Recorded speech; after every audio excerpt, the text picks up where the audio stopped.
आज हम सभी लोग प्रिमिटिव शेड्यूलिंग का एक एग्जाम्पल देखेंगे। जिस एग्जाम्पल का नाम है shortest remaining time first job. इसमें 4 प्रोसेस दे गए हैं, प्रोसेस P1, P2, P3 और P4, और इनका अराइवल टाइम दे रखा है 0, 1, 2, 4 और बस टाइमिंग दे रखी है 5, 3, 4, 1। इसमें हमें ये CT complete time, turn around time, waiting time और रिस्पांस टाइम ये सब मुझे कैलकुलेट करने हैं। और इस प्रिमिटिव शेड्यूलिंग में यह है कि CPU का शेड्यूल, CPU की टाइमिंग चारों प्रोसेस के लिए इक्वल दी जाएगी और उसमें से चेक किया जाएगा, जैसे कि नाम दिया गया शॉर्टेस्ट रिमेनिंग टाइम फर्स्ट। किसका शॉर्टेस्ट रिमेनिंग टाइम बच रहा है उस प्रोसेस को पहले एग्जीक्यूट कराया जाएगा उतने सेकंड तक। ठीक है, तो इस सब प्रॉब्लम्स को सॉल्व करने के लिए हम लोगों को गैंट चार्ट की ज़रूरत पड़ती है। तो गैंट चार्ट डेवलप करेंगे। गैंट चार्ट ही मेन है जिसके द्वारा हम सभी लोग CT, TAT, WT और RT को कैलकुलेट करते हैं। गैंट चार्ट में 0 से शुरुआत करते हैं, ठीक है ना। इनको चाहे सेकंड मान लिए चाहे मिनट, ये आपके ऊपर है। मान लो ये 0 सेकंड पे आता है तो P1 प्रोसेस 0 सेकंड पे आया है तो P1 प्रोसेस को एग्जीक्यूट कराना स्टार्ट किया। तो P1 प्रोसेस ने 1 सेकंड तक ये एग्जीक्यूट हुआ, ये टाइम स्लॉट होता है। तो 1 सेकंड तक ये एग्जीक्यूट हुआ, तो 1 सेकंड एग्जीक्यूट होने के बाद कितने बचे इसमें? 4 सेकंड बचे एग्जीक्यूट होने के लिए। अब 1 सेकंड के बाद आना कौन सा है? P2 आ रहा है। अभी P3 का कोई टाइमिंग नहीं है, P2 आ रहा है तो P2 को एग्जीक्यूट कराना स्टार्ट करेंगे। इसको 1 सेकंड और एग्जीक्यूट करा है तो इसके कितने सेकंड बचे? 2 सेकंड बचे। ठीक है, 2 सेकंड के बाद कोई प्रोसेस है, 2 सेकंड के बाद प्रोसेस नंबर P3 है, मगर इसका जो शॉर्टेस्ट रिमेनिंग टाइम है वो 4 है। तो हमें क्या चीज़, एक चीज़ चेक करने की है कि यहाँ पर 4, 2 और 4 यही 3 प्रोसेस हैं, P1, P2 और P3। तो 4, 3, 4 में से कौन सा सबसे पहले एग्जीक्यूट होगा जिसका टाइमिंग कम है? P2 का टाइमिंग कम है तो हम P2 को फिर से ले लेंगे। तीसरे सेकंड पर इसके बचे कितने सेकंड? 1।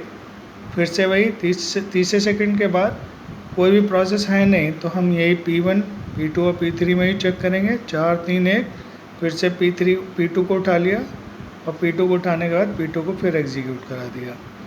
अब चौथे सेकंड पर देखते हैं कि प्रोसेस कौन सा आ रहा है।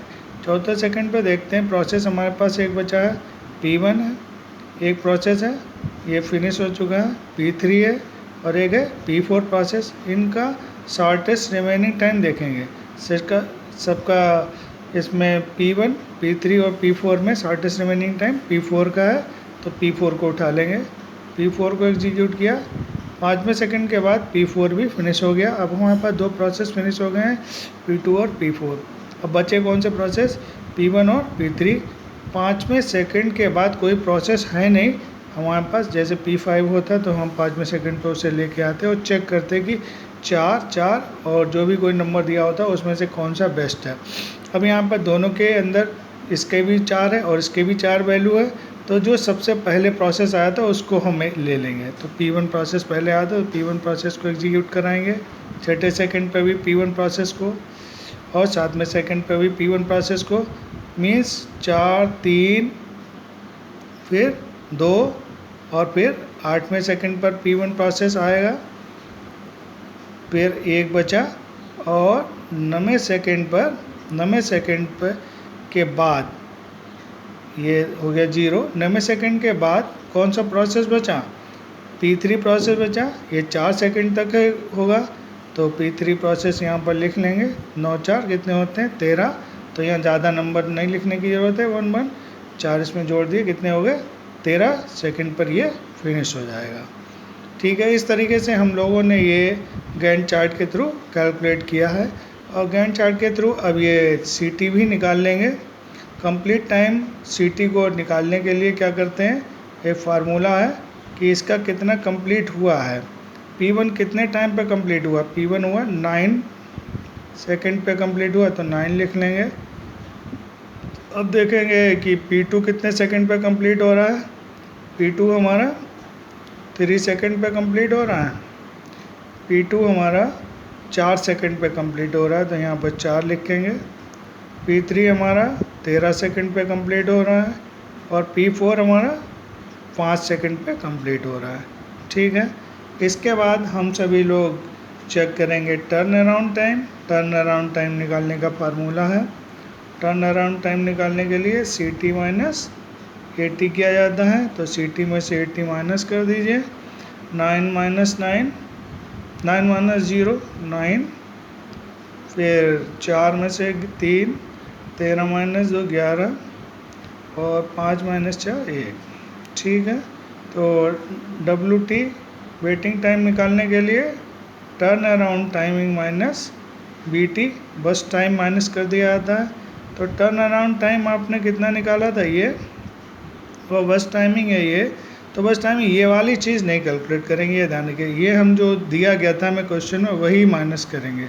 तो 9 माइनस 5 कितने बचे 4, 3 माइनस 3 0 और 13 माइनस 4